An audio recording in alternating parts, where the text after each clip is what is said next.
Blog Talk Radio. Thank you for listening to Conservative is Cool Talk Radio. This is your host, Wayne Bradley. Tonight is our Fix Michigan Monday segment, and I'm waiting for the Senator, Majority Leader Mike Bishop to call into the show. We're going to talk about everything we can do to help fix Michigan, and also talk about his upcoming campaign for Attorney General. So I'm waiting on his call. Callers, if you're listening in tonight, feel free to call in if you have any questions. If you'd like to talk to the Senator yourself, 347-996-3175. Again, I'm waiting for the Senator to call in. He's probably out right now fighting some taxes, and maybe that's why we're waiting for him to give us a call in. So I'm waiting for his call in right now. Callers, if you're listening on the call-in number is 347-996-3175. I'd like to know, what do you think we can do to fix Michigan? What are some of the ideas that you think that would improve our economy, jobs? What do you think we can do to improve our economy? So give me a call, 347-996-3175.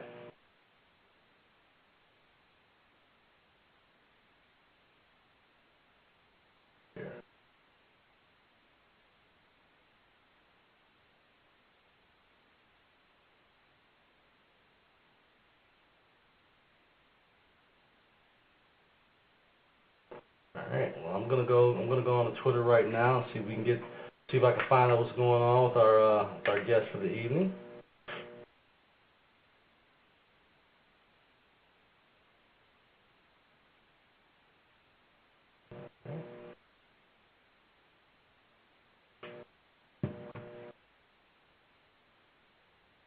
Give me the call-in number again. It's 347-996-3175.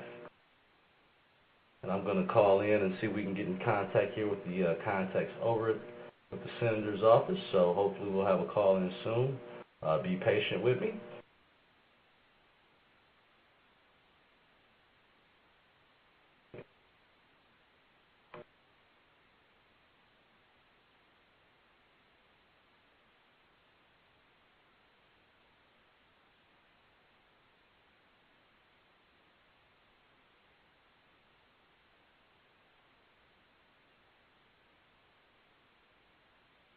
All right. Mike Bishop and his people were waiting on the call. Pete Vitale, give me a call. We're waiting on the call in from the Senator to discuss tonight's Fix Michigan Monday segment on what we can do to improve Michigan. Next week's show, I plan on having the Secretary of State. I'm interviewing her next Monday. I'm not sure if we're going to do this, what time we're going to be doing the segment. I plan on Michigan State being the national championship game, so haven't determined yet how we're going to work that out scheduling-wise. So congratulations again to the Michigan State Spartans for making it to the Final Four. Yet again, got the best coach in the country. Please don't leave to go to Oregon. Congratulations again to all the Spartans, my cousin Chris Allen, everybody up there in East Lansing. So, waiting on the call in from Mike Bishop. I'm going to give his staff a call real quick just to see what's going on.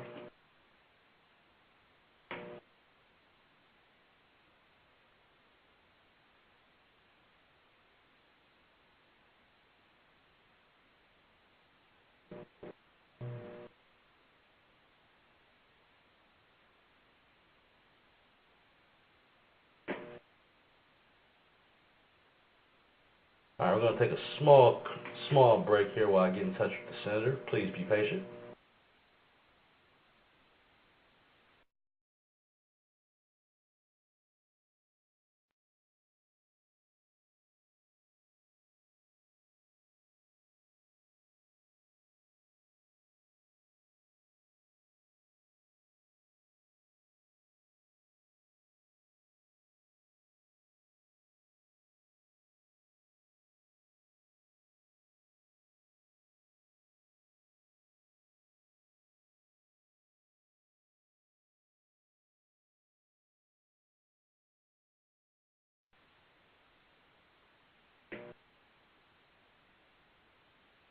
All right. I've left a message with Mike Bishop's communications people, and again, we're waiting on a call in for the show, so hopefully they'll be calling in shortly. Again, I apologize for everyone that's listening in and wanting to hear from Mike tonight. Give me a call. Let me know what your ideas are, people, the ways we can fix Michigan. Give me a call, 347-996-3175.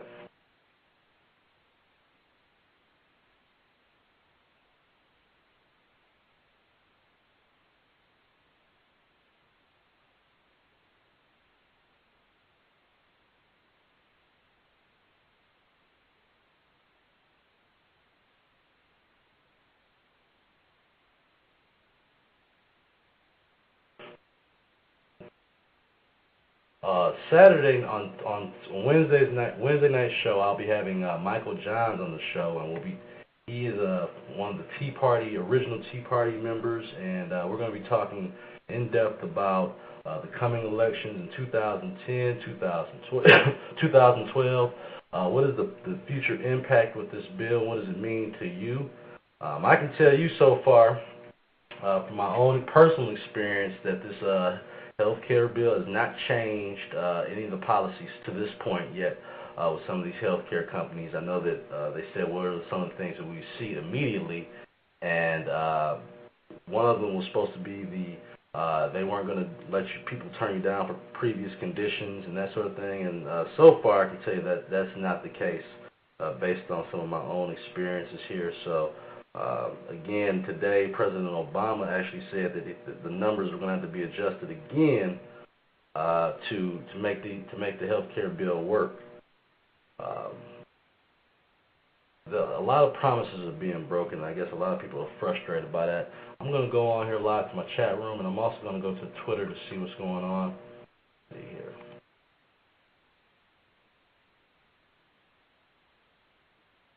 Thank you for everybody that's retweeting the show. Lady Gerb, if you're listening, how are you doing? Listen to everybody out there that's listening on the show this evening. Thank you for listening in. I apologize for not having Mike on the show so far. Usually most of the guests call in early. I just sent something out to the communications person, so hopefully we can get Mike on the show.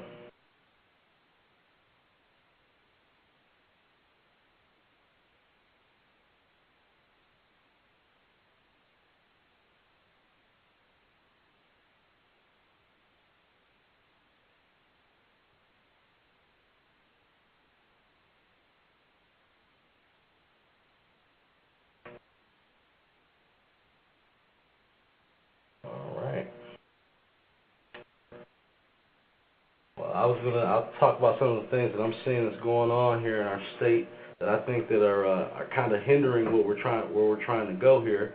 And obviously, one of the things that the Granholm, being her last few months in term, she's really supporting some very unpopular bills as far as raising taxes on services. And hopefully, with the leadership of Mike Bishop and people like that, they're battling it back. But the idea of paying taxes on things, again, small businesses right now don't, if you're getting a haircut, they don't need to charge an extra couple of dollars on that to gain the tax revenue for the state. People are having a hard enough time right now as it is paying their bills, and so when you're talking about adding more. Again, everything's falling into the lap of the consumer, all while they're asking for raises in the state. It seems like there's something drastically wrong with that. So people like Mike Bishop are fighting a good fight, keeping them honest, making sure that there's some sort of checks and balances, because the Democrats, obviously, in Michigan still don't get the message that spending is not the way to create jobs. Relying on government's not going to create jobs. It's going to be the independent entrepreneurs that create the opportunities for others to get jobs. So the idea of these tax services on lawns, haircuts, anything that wasn't taxed before, and obviously just taxing it now, is a bad idea and an unpopular one. Only that could be supported by someone that's actually on their way out. So.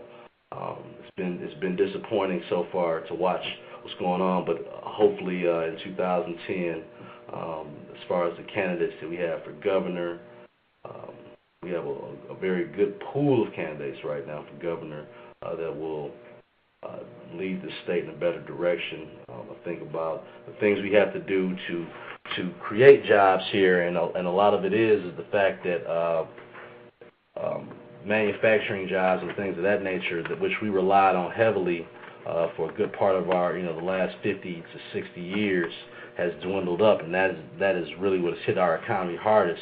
I can't believe that with all these facilities and these empty plants that we have, that we can't somehow create new industry, new businesses as far as these recyclable batteries. There's a lot of different products out here that these plants that are already in place with qualified, good workers in Michigan, that we can't open some more of these businesses here. It's going to take cooperation again. We have the unions here that do play a large part, but also the Michigan business tax. It's one thing to worry about having to deal with the unions on regulations and employment guidelines, but we were actually just talking about strictly another tax that is applied to the business owners in Michigan. Is just another motivation actually for you not to do business in Michigan. And I'm hoping that the leaders that we will elect in Michigan moving forward will recognize that and do the things they need to do to make Michigan a more appealing place to do business, and not make it such a place that a lot of people are leaving based on the benefits.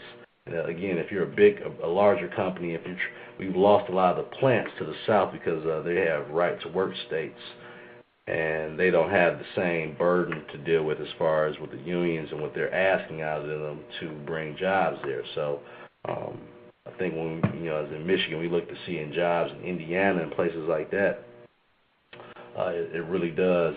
It lets you know where we're going. Some of the problems that are contributing to Michigan and what we're doing, why we're in the direction we're in.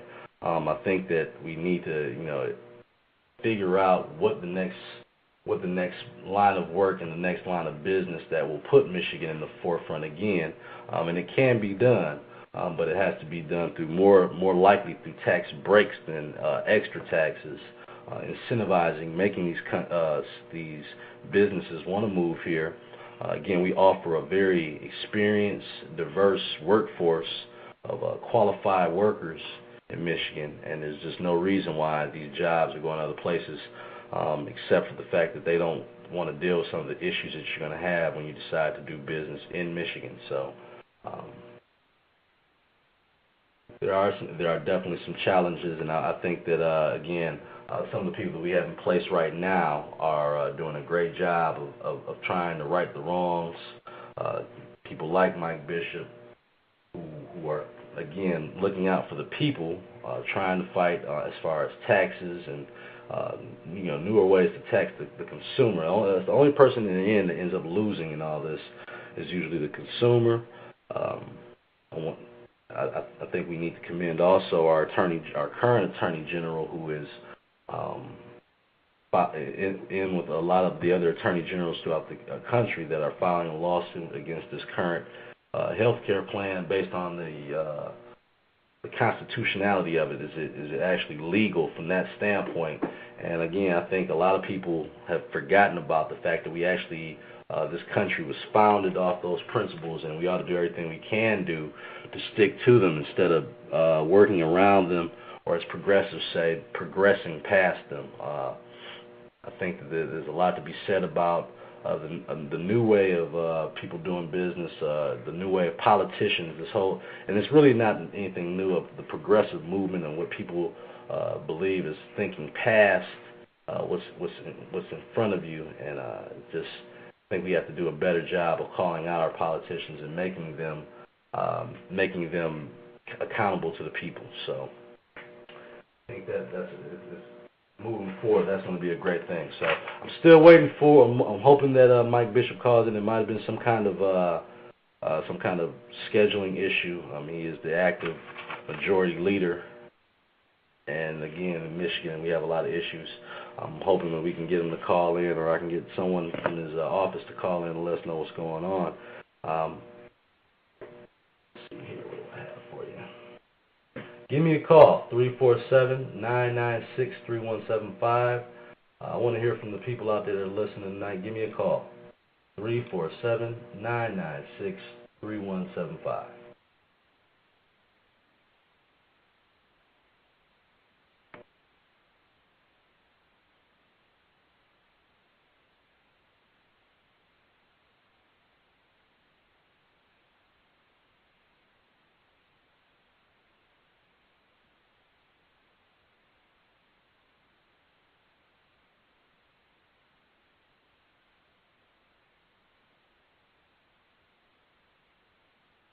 All right, I'm sending out another text message to Mike's communication person, just letting them know we are live and waiting for your call.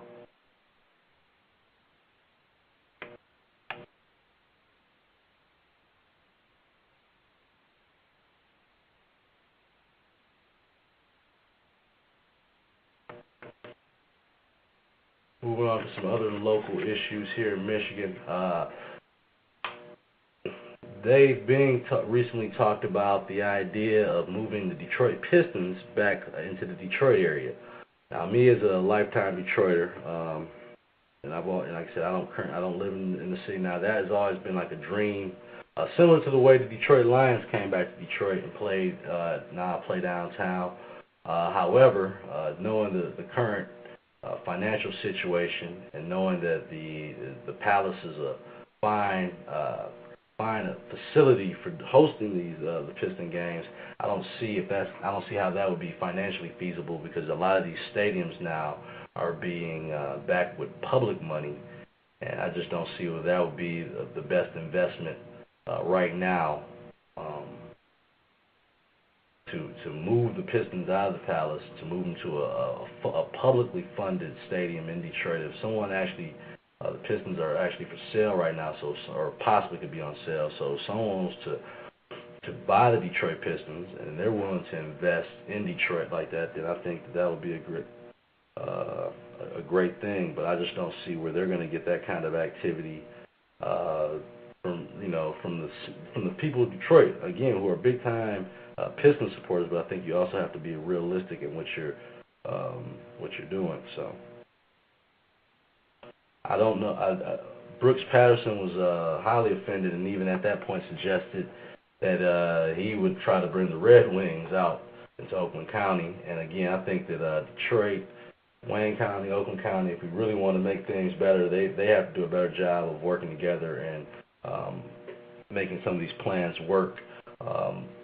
When people are looking at the Detroit area, it's a regional thing, and I think some of those kind of activities definitely could be planned better. I don't see, again, where you could build a stadium in Detroit with publicly funded dollars in a time where right now we're laying off more people and people are losing their jobs, and tax dollars are dwindling. So I hope this is a good plan moving forward, bringing more entertainment and different things to the city. But I don't think that the Pistons moving back to Detroit right now is, that's probably just a wish.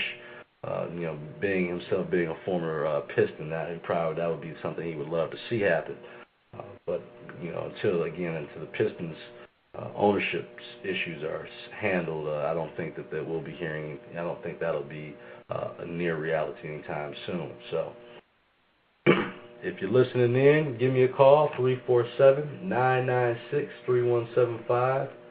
I want to hear what your ideas are on what we can do to fix Michigan, what we can do to make things better here. As far as education, I want to know what you think about the charter school debate versus public school debate. Over the next couple of weeks, I'll be bringing in some guests, and we'll talk more about the urban agenda and more about the school systems and what we can do to improve them.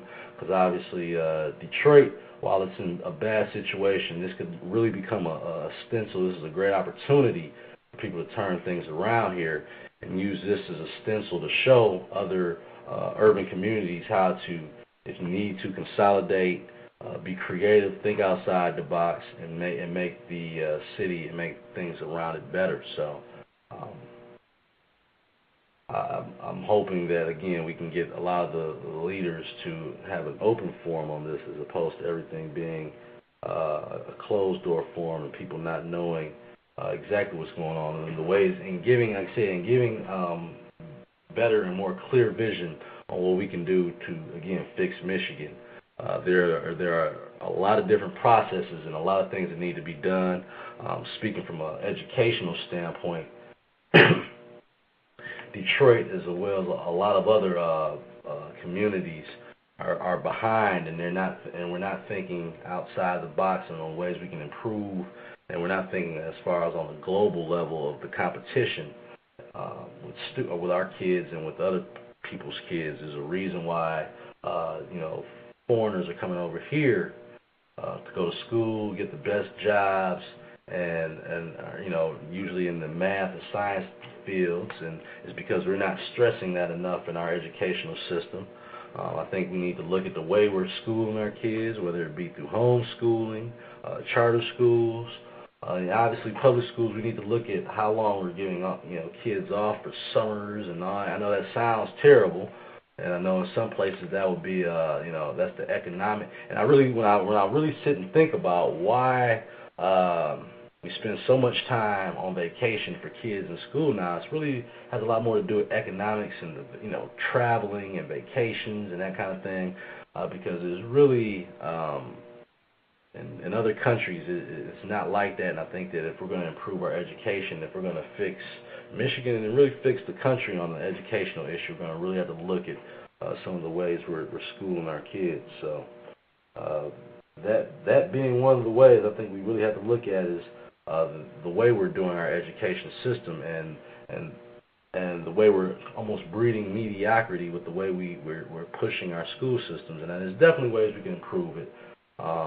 But I think, again, with more charter schools, in particular in areas where people are not satisfied or not totally happy with the educational system they have, you need that to create a certain balance and a certain responsibility that these schools don't have when they know there's no competition. And when they know that your kid can't go anywhere else, they don't have sometimes, and this is not every teacher, not every school, but as a system, there's no motivation to improve because they're not losing anything. They're not losing those tax dollars. They're not losing the funding for that kid being there, just taking up space as opposed to learning something. I think, again, that speaks a lot more for what we have to do to improve the system instead of just, that has a lot to do with, again, people watching over it that aren't necessarily in the best interest of the kids. Unions are more in the best interest, obviously, of the teachers, and the administration. Sometimes they cut corners in the ways that affect the kids the most. So I think, again, we have to put more emphasis on the way we are educating these kids and the way that we can lead them. The state of Michigan has, as far as doing business, and again, I was hoping Mike Bishop would come on tonight so we could talk more about this. It has the tax situation where, obviously every state has income taxes, or most states do. We have what they call a single business tax, the Michigan business tax, where again they're paying another tax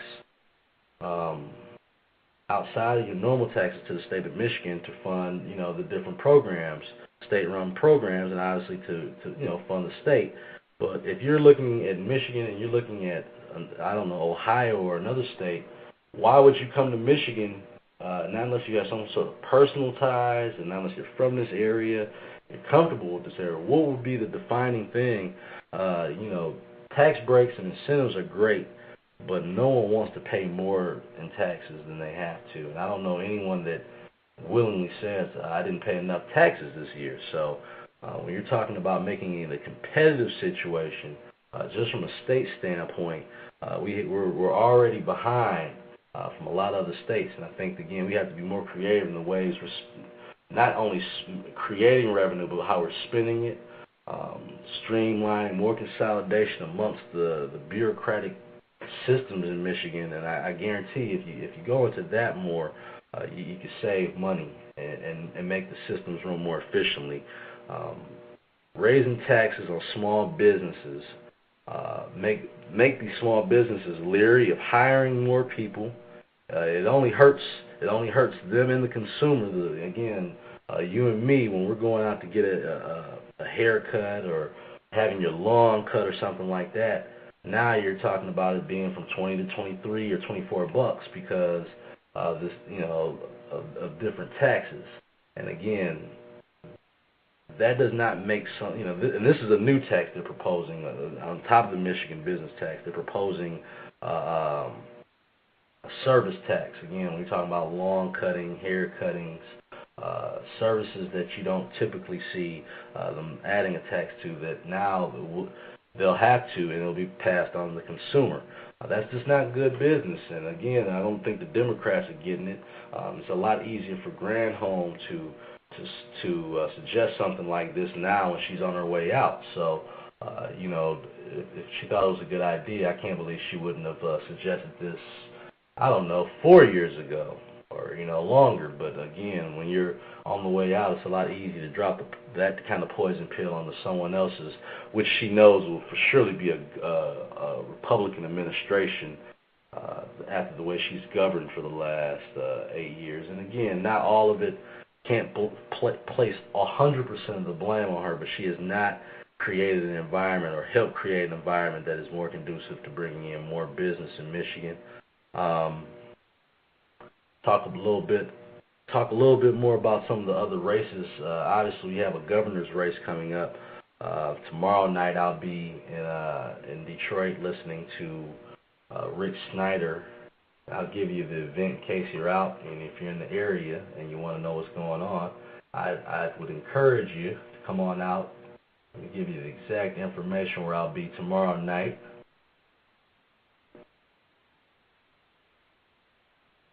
It is the Michigan Republican National Hispanic Assembly meet and greet with gubernatorial candidate Rick Snyder.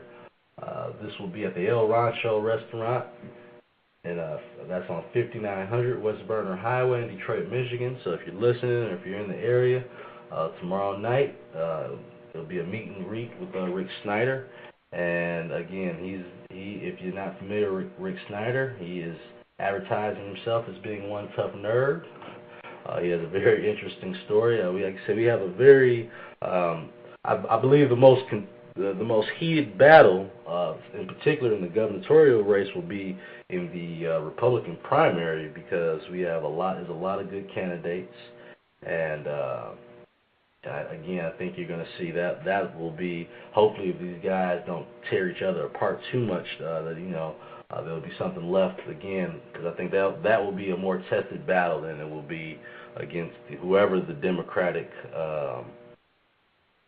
opponent will be. And it'll probably be Dillon, based on the fact that he has the name recognition, and he's going to probably be one of the only people brave enough to actually run as a Democrat this time around. So that race, the governor's race, and again, it has a lot of different people. You have Mike Cox, you have Rick Snyder, Pete Hoekstra, Mike Bouchard, who's also his running mate. This is the Secretary of State, Terry Lynn Land, who will be on my next week's show for Fix Michigan Monday, and I will be taping her interview earlier in the day, so I'll be posting that for the radio show at 9 p.m. next week. Again, that schedule is a little flexible based on what's going on with my Michigan State Spartans and the schedule, and I'm going to try to make it there or what's going on. So, very interesting race there. We've got the Attorney General race, which is going to have Mike Bishop again against Bill Schuette, who is hopefully I'll have him coming on the show soon. I met him up at the Michigan GLP conference, him and his lovely family. So I hope to have him on the show soon. Again, Mike, if you're listening out there, or Pete, your communications guy, I hope you can still give us a call, rather later than never. So give us a call, 347-996-3175. Kind of quiet out there tonight. If you're listening, give me a call, 347-996-3175. I want to at least hear from you to give me some ideas on what you think we can do to fix Michigan.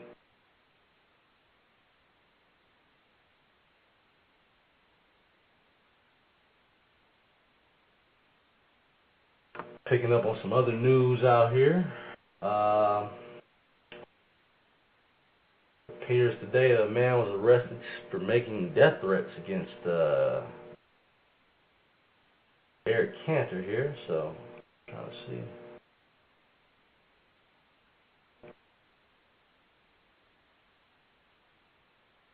A lot of interesting things going on with that. Obviously, people that are listening, and if you're frustrated, show your frustration in better ways than violence and making threats to people.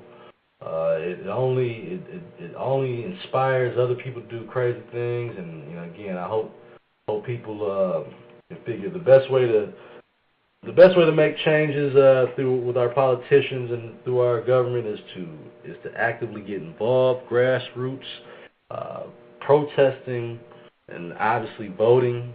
I can't say that enough. If you're really dissatisfied with people, start organizing, getting involved, and pick the candidates that you think best represent you. The feeling I get from a lot of people, from a national level in particular, is that they have not identified that person yet. But on a local level, I encourage people to make calls to people, have them call into you, come into your local organizations, whoever your local district leaders are. They will, amazingly enough, they will become available if you are persistent enough to call and send emails. These people will show up because, again, you're the people that have elected them, and the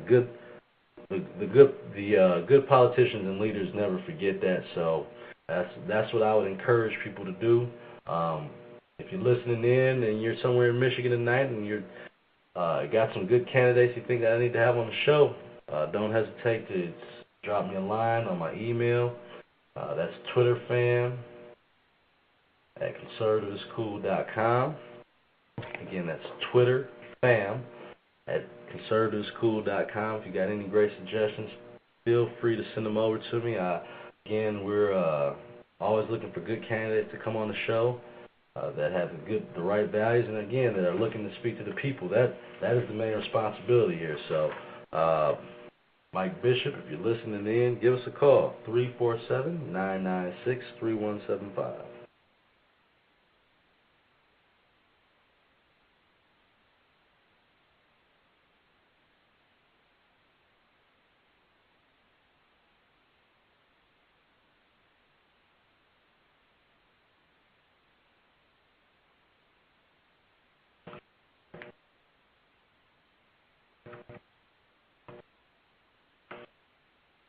This would be the very first Conservative is Cool Fix Michigan Monday, or any show where we have the no show, but things do happen, especially in this forever changing state of ours. We got things going on. It's very possible that some meetings could have dragged on to the evening, so I hope that I hear from Mike and his people soon, but again,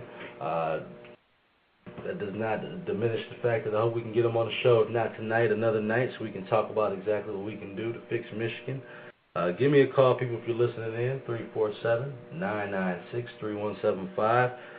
Sorry for not delivering on having Mike calling into the show tonight, but again, next week's show, we will have the Secretary of State, Terry Lynn Land, on our Fix Michigan Monday show. This Wednesday, again, I'm going to give you a little bit of information about my guest for Wednesday's show, which should be a very interesting show.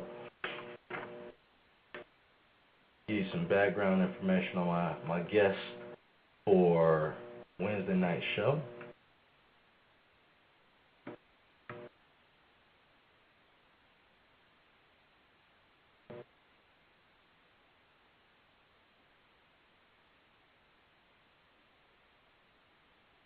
And folks, I want you to look him up online, and when you get a chance, check. His name is Michael Johns.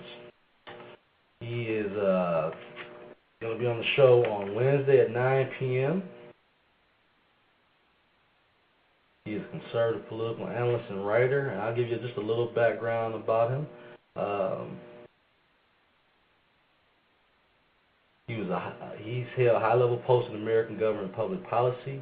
His writings on American foreign policy in the 80s helped shape and promote the foreign policy of the Reagan administration. He's one of the original advocates of the so-called Reagan Doctrine, successfully urging the United States to support opposing Soviet-backed and Soviet-aligned nations, and one of the first Reagan Doctrine advocates to actually visit the front lines of these hotspots. Again, he's credited with a lot. He's actually had a lot to do with the Tea Party movement, and I'll give you the exact information on that. Again, he'll be on the show. He'll be on the show on Wednesday at 9 p.m. He is one of the several national leaders of the U.S. Tea Party movement. He's a true constitutionalist, and I look forward to having him on the show. Like I say, he's been involved in a lot of different projects. Again, people, if you're listening in, give me a call, 347-996-3175. If I don't hear from Mike soon, I'm going to be going off the air soon. I just want anybody calling in interested in giving me any suggestions for what we can do to fix Michigan, give me a call, 347-996-3175.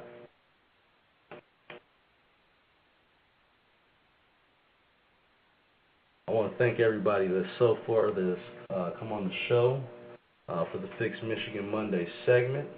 We've had Saul Anuzis, and we've had Paul Welday on the show. And I want to thank them for both coming on, taking time out of their busy schedules to come on the show. Next week we'll also be having Terry Lynn Land, and looking forward to that. And we also I've reached, hopefully the next 2 to 3 weeks we'll have the current Attorney General and gubernatorial candidate Mike Cox on the show. Again, tomorrow night I'll be meeting with Rick Snyder, and I'm sure after that tomorrow evening, if I don't get an interview actually tomorrow night, I definitely will have him coming on to the Fix Michigan Monday segment also. Again, I'm reaching out. I'm going to be going forward, reaching out to people on both sides of the aisle so they can have their time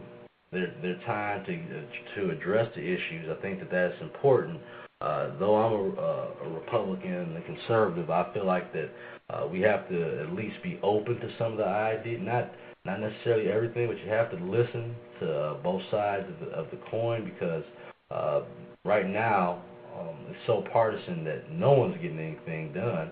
And I think that you have to be cognizant of that, and that is, again, some of the frustration with American people in general, is that nothing's getting done. Except a lot of times more spending bills and things that they can all agree on, which is, again, is helping out banks and that sort of thing.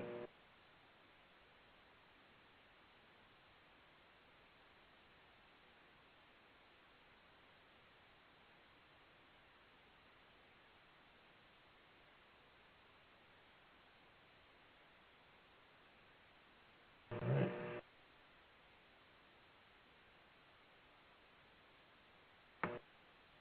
Again, tomorrow night, the Michigan Republican National Hispanic Assembly will have a meet and greet with gubernatorial candidate Rick Snyder. If you're not familiar with him, again, Rick Snyder is one tough nerd. You might want to check out his website and see his very, what I would call, a detailed plan on what he can do, what he believes that can be done to help fix Michigan.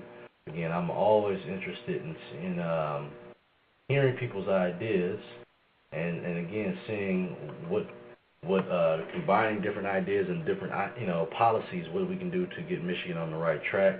I trust more businessmen as far as from that standpoint, because they've done it before, and Rick Snyder has a track record of success through multiple companies where he's been successful. And I think sometimes it takes that kind of mind frame, the tough decisions, whether it be cutting jobs or asking people to take pay cuts, that sort of thing.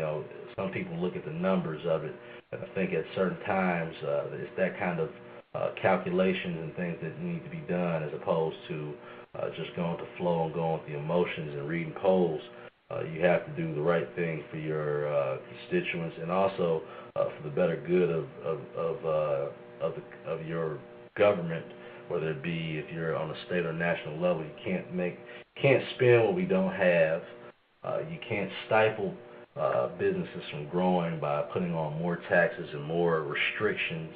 A lot of these global, a lot of the things that are meant to protect the environment, through this country is another reason why it's so hard to create job growth here. So, again, I think that I've covered some of the things that I wanted to cover as far as the ideas that I think that we can fix Michigan, but I'm not running for any position or anything like that. It's really much better to hear it from the people that are actually in that position to make a difference.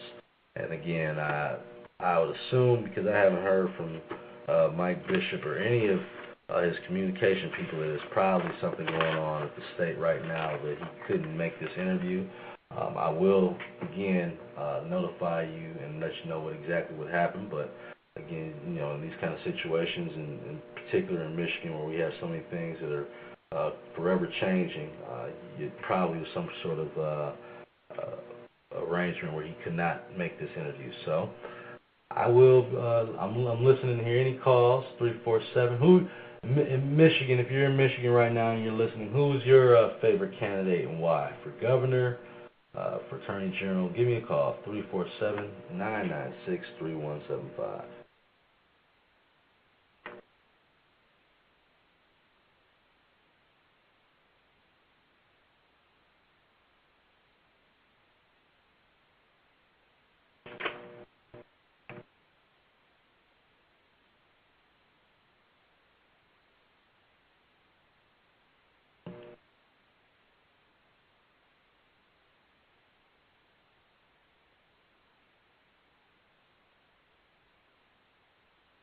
Should call my buddy out of Carroll, Michigan, see if I can get Mark to call in real quick. Mark, if you're out there listening, give me a call. Let's talk about what's going on here in Michigan. 347-996-3175. If you're listening, give me a call. Monday nights are usually Carroll Tea Party nights, and they're also having their meeting right now. So if you're listening over there, hope everything's going well up in Carroll. Hope the meetings and everything, the tea parties continue to grow up there. Mark is he's a good guy. He's one of the first people that been some of my first listeners and supported me. Again, asked me to come up to Carroll, Michigan, which again, the people up there want the same thing that we want in Michigan and other parts of the city, state. We want more jobs. We want more innovation to bring those jobs here. It seems that Hollywood has noticed that right now that they can come here, and they're getting so many incentives that we're essentially paying them to come here. We need jobs that are paying. We need, jobs that, again, the middle class. And again, the manufacturing industry as a whole has shrunk, but we can't compete to bring new jobs even in on that because of so many of the restrictions that we have in the state. I think that the next governor at some point will have to look at considering making this a right to work, workers' rights state, where they'll be able to choose if they want to work, be involved in unions. And again, I don't anticipate that would make all the people that are currently in unions switch or change or anything like that. I just think that moving forward for the future, for new jobs and opportunities, I think that that is something that we might, as a state, need to consider to bring more people in, so they know that if they created a business here, that they might not be restrained or being bullied by union rules and union constraints. So I hope that our governor, it's a lot easier said than done. Again, to insinuate that and to try to get that into play. Again, you're going to need someone that understands and has a vision of exactly how that if you're going to make those kind of changes, what we're going to bring to the table as far as new businesses and people that are going to be interested in coming to Michigan. Because right now, that in our current situation, it wouldn't make good business sense for a lot of these manufacturers and people that are still doing manufacturing jobs to bring them here, as opposed to southern states where they're not having to deal with those same kind of issues. So moving forward, I think those are the kind of things we're going to have to look for. Again, thinking outside the box, same way the mayor of Detroit is thinking outside the box as far as consolidating services. and making things, again, these are things that need to be done, the tough decisions that leaders, whether it be on a national or a local level, have to make these decisions. They have to be willing to sometimes make an unpopular decision, but a right decision. And again, if Obama feels that way, then if he's sticking with that and that's his conviction on it, I respect that. Again, it might be contrary to what a lot of people wanted, but the majority, nonetheless, were Democrats in the House, in the Senate, and it was a Democrat president. And in all estimation, if it was something they all thought was a great deal, it would have got passed a long time ago, but it became more of a political issue, and they did eventually get it passed. But as time will tell, we will see how much that benefits, again, people in Michigan and people across the country. I can tell you, again, from my own experience right now, my wife tried to call into a healthcare organization, and we were denied based on some of the previous conditions, which, again, I'll let you know, which was a bogus condition. She was pregnant, and her blood pressure rose during that time, which, again, is not, I don't think is unusual. And then the fact that when we applied for new insurance, they told her they wouldn't grant her the insurance based on a previous condition of high blood pressure, which, again, she didn't have except for during being pregnant. Now, those are the kind of things where I think that reform, it was necessary. Now, don't get me wrong. When they told me that, I, with the choice, went to look somewhere else for health care. But the point being is that those are the kind of conditions that make it hard for people to feel sorry for the private health care industry because of those kind of conditions. It needs to be certain things done to regulate the healthcare industry and some of the rules.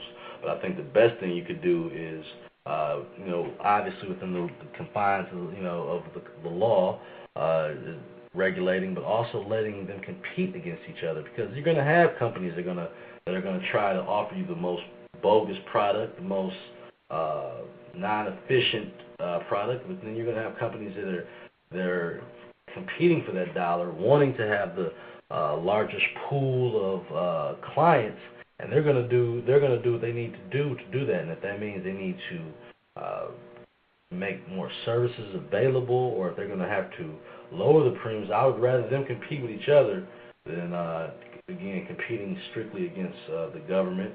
And this health care plan, true to be told, did not have everything that the liberals really wanted. That's why it took so long. It wasn't the fact that it wasn't a health care bill. It just didn't include the things that a lot of the real lefties wanted, which is a public option, single-payer system. And again, these things, the expense of something like that was so enormous that even the president realized he quickly negotiated that off as part of his health care bill to get that done. And it came down to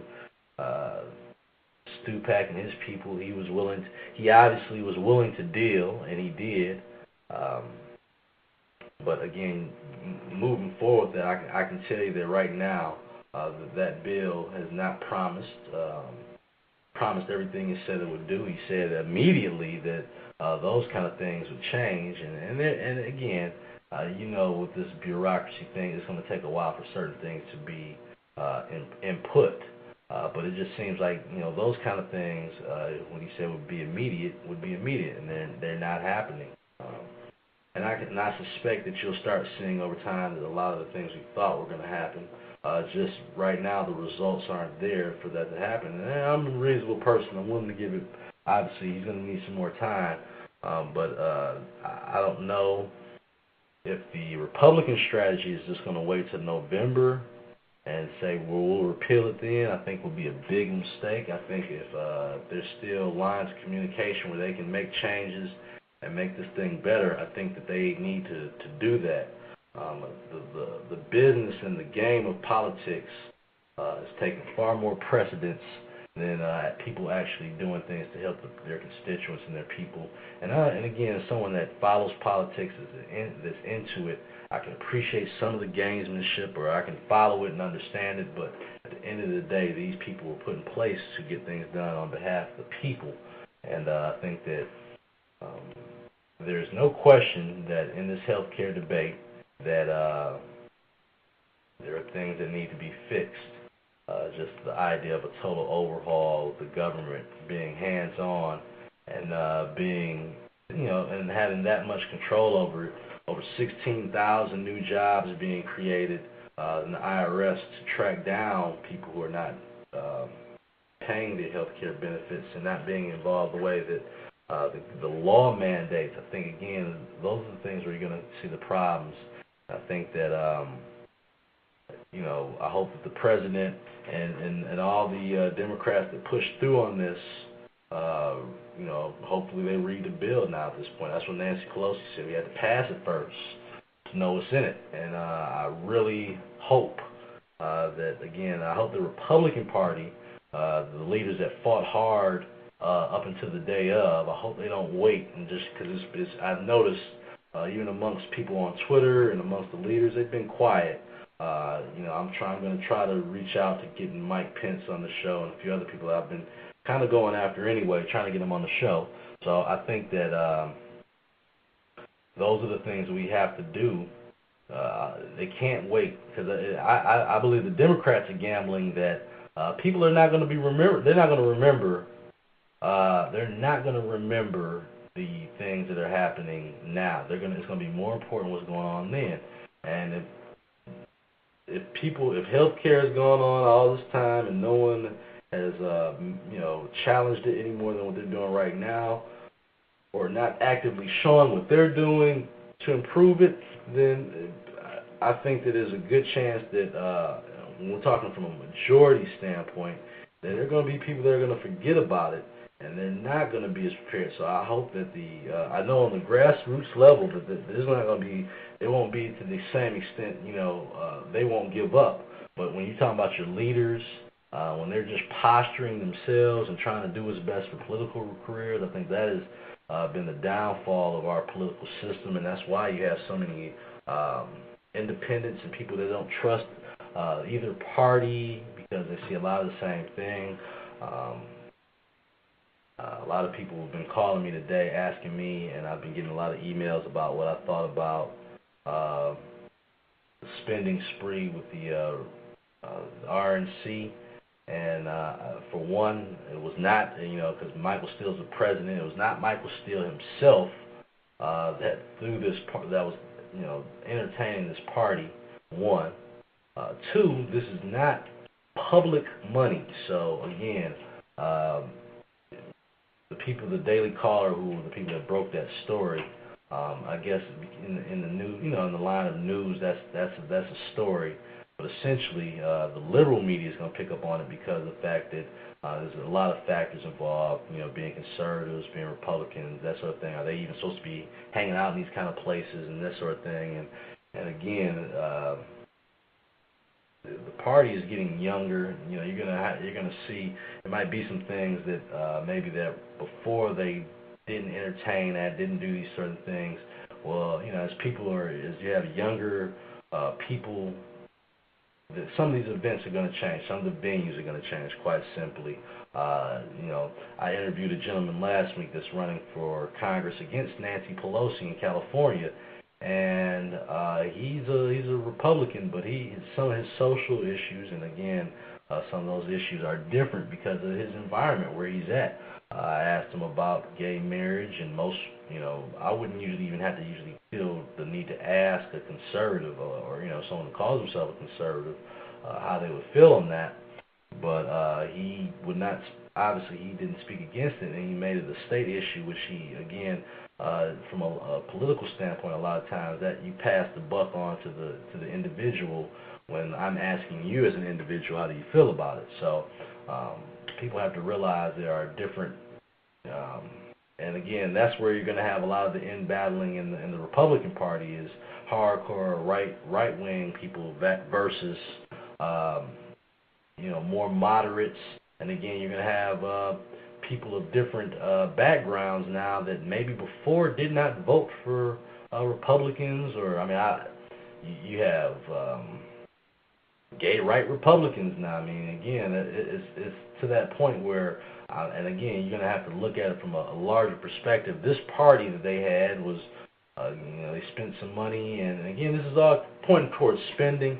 And I don't see how you can point the finger again at someone that is using private funds, and his primary job is fundraising, meaning he's going to be around people that he probably had, that money has to be spent to raise funds for these different campaigns. And I think that again, the liberal media is going to make it. The only person I keep hearing is Michael Steele, and I don't believe Michael Steele was the person that charged that. It was a consultant that was doing it on the behalf. And again, the only person's name they plaster up there is Michael Steele, and I think that people need to pay attention to that. And from that standpoint, the hate aspect that's placed on him for the fact that he is an African American conservative, and again, he challenges Pelosi and Obama and Harry Reid on a daily basis, makes him a target. And so for something that really to me was not an issue of news, becomes fodder and becomes something for a topic for liberal journalists and for their shows. Because I guarantee tonight you're going to look on TV and you're going to see that that's a big topic on a lot of the liberal news channels, because again, they're going to make it something bigger than it is and try to somehow make it seem like they're hypocritical. I had a conversation with someone today about that, and again, I just say that every Republican does not think exactly the same, and you can have a certain set of principles, and I think that is where a lot of conservatives will align themselves, is the principles. But to say that a person can't have a certain personal feelings about something like Dick Cheney, that is conservative, but has a lesbian daughter, I can't imagine him, from a political standpoint, he might be against it, but he's not going to berate that. He's not going to make that his cause, and he's not going to challenge it to the extent where people are going to. Again, that doesn't make him a hypocrite. I mean, he's a father, he's a person, but he doesn't. You're not going to always agree with what your kids are going to say or do. But again, that's going to be his child, so he's going to love him. So I think that the liberal media is going to, again, they make a much larger issue about anything that any Republican or conservative does, because again, it's okay for Democrats to cheat on their wives and that sort of thing, which again is human issues. But when Republicans do it, it usually becomes the running joke and usually the headline for days to come on all the media stations. So I expect it. If you haven't heard about the whole situation, you will hear more in the coming days. But essentially, for people listening in, it's a non-issue. It's not news that a fundraiser was hanging out in for nonetheless a strip club trying to raise funds with high-end donors. I suspect if you talk to a lot of high-level CEOs and business people, they might at some point or another have conducted business that way. Not all the time or anything like that, but that does happen when you're doing business sometimes. So again, that for them to make that an issue again only shows that they're not focusing on the issues, and they want to distract folks. So moving forward, I think that I hope again pay close attention to details. Notice that it wasn't Michael Steele that signed off on this or anything. Again, it made it seem like Michael Steele himself was there cutting checks and stuff and making it rain, and it just wasn't that serious. So thanks for everyone that's listening in. I didn't get any callers tonight, and again, Mike Bishop was not available to get on the show, and I didn't get a communication here. So I'm going to assume, usually, because even when people email or something, a follow through to let us know that it was obviously something that would not allow Mike, it was some sort of scheduling conflict.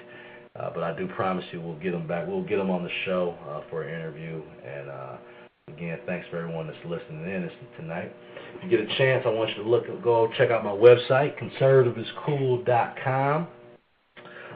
Join as a member. We have a great blog, and we have a lot of different categories and different places you can visit on the website, including the Comic Central platform, where you get a lot of good laughs, and we have a lot of different YouTube skits and things like that. Just again to put a smile on your face even in these tough times. Sometimes laughter is the best thing. So, thanks again for listening. I got 10 seconds left. This is Wayne Bradley for Conservatives Cool Talk Radio. God bless you, and good night.